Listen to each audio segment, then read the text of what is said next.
2.5 minutes plus 1 lap left. Oh my! Huge accident, a huge off. Ryan Teeter had spun, PK is involved, there was another car that's airborne as well, and the race is being stopped straight away. Red flag shown, and Ryan Teeter was the catalyst for all of that because he had spun, and then out of nowhere came, I fear, Peter Lee. Looking at the order, the race is stopped, or race is suspended, I should say.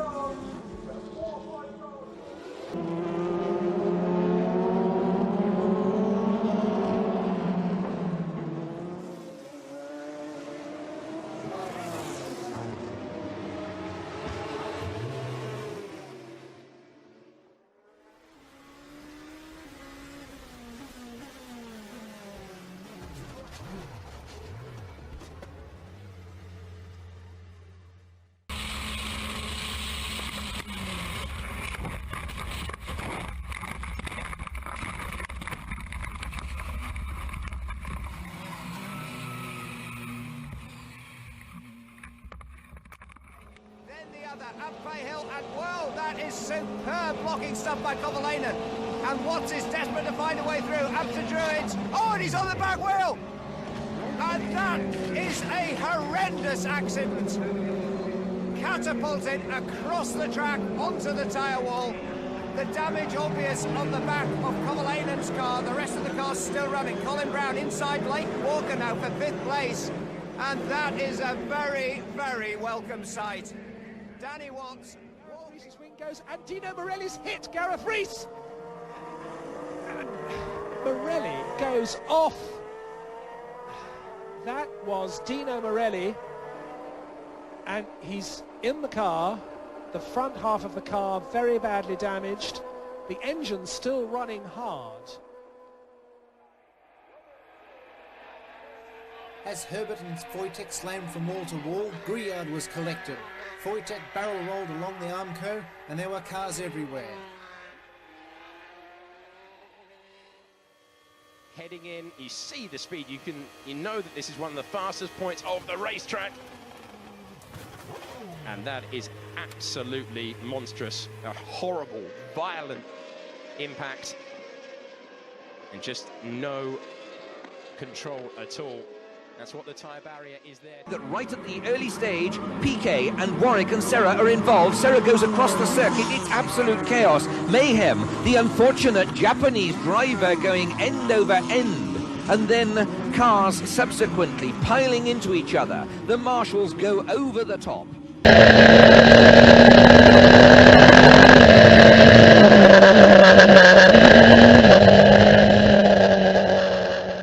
Place pour Nick De Vries, 4e position. Oh attention, l'accrochage et l'accident terrible. Que s'est-il passé? Que s'est-il passé? Pourquoi Roberto Meri s'est quasiment arrêté au moment de franchir la ligne? With Jimmy Eriksson, and so Martin Burra just going to get a swap on, and nothing he can do. Straight to the scene of the accident, clearly catching him by surprise. We've seen him have moments already this weekend, but that is an enormous accident. Kørehullet forrest. Og det er altså et spørgsmål om, at han vil ind til inderkøben, og der har den anden kører. Here comes Kyle Busch with a push from Bowyer on the inside.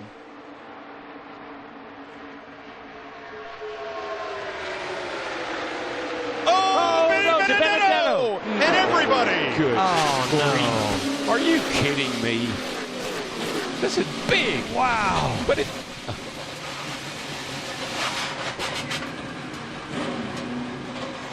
Boy, it just reminds me of the Clash. Same type of carnage that we saw where these cars were going everywhere. A lot of damage as they all got to turn 3. Well, that ruined everything. I mean... Sometimes I'm speechless. I'm speechless. You know, there's just those feel-good stories that build in a race. And boy, Matt DiBenedetto was doing such an amazing job. Oh, man, I tell you what. So let's go to the Goodyear blimp as drivers climb out or try to make their way back to pit road. And look at the outside lane, DiBenedetto and Paul Menard.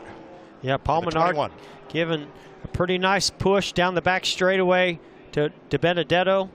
Gets to his right rear. Oh, yeah, that just starts to turn him a little bit. Got him in the right rear.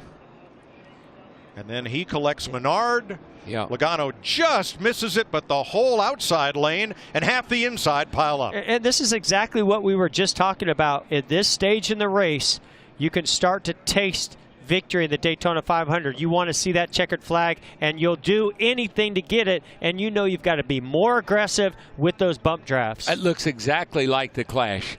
I mean, all those cars, third turn, all those cars wadded up, sliding up the track with sparks flying. It looks so much like the Clash. That is the 17th of February, looking way too much like the 4th of July. Amen. Fireworks everywhere. Yeah, and it really and truly, it was Paul Menard. He gave DiBenedetto a little shove, but it was on the outside, on the right side, and that just turned the Benedetto into the outside wall, and then it was on from there. And a different situation than we saw in the clash between Menard and with Jimmy Johnson, but it was a similar thing when we heard the spotter on the 21 Menard say, well, he zigged and we zagged. And in this case, Menard told his team on the radio, I just bumped him a little too hard. Yeah, I mean, what are you going to do? It's the end of the race. You're trying to help that guy. You're trying to help DiBenedetto. You're not trying to wreck him, but just bad judgment. Look at that 10 car. Almirola's number 10. Look at David Reagan underneath the 10 of Almirola. David Reagan, see what springs he's running. Look at that. All those sparks flying. My gosh. Man, amazing shots. And all Almirola wanted was a chance to win it on the last lap. Yeah, well, he didn't like last year. Didn't quite get there. Close.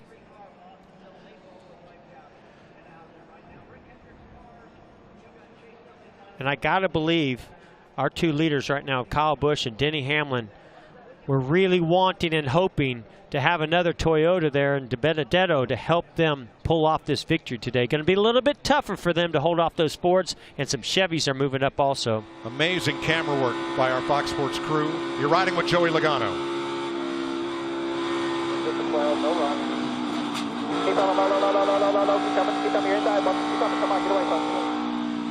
Just one too many pushes there, Mike, is what I saw.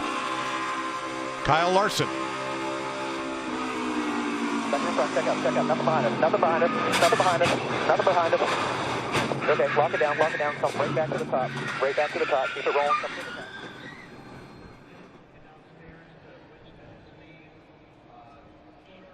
Well, I'm not sure. Okay, here's Austin Dillon's view. Still middle of three here. Spinning. We're in.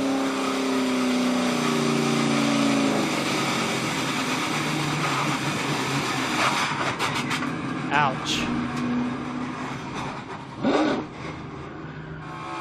Martin Truex. Ooh.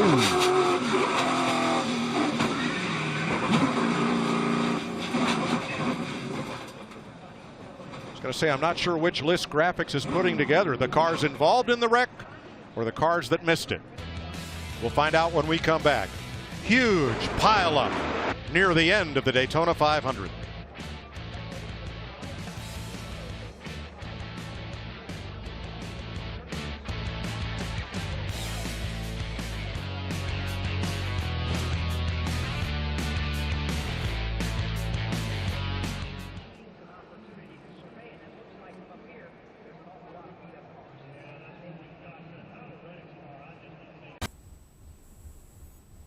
For me?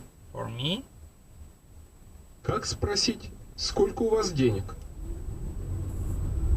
How many money? How much money do you have? Скажите, 14 или 15? 14 or 15.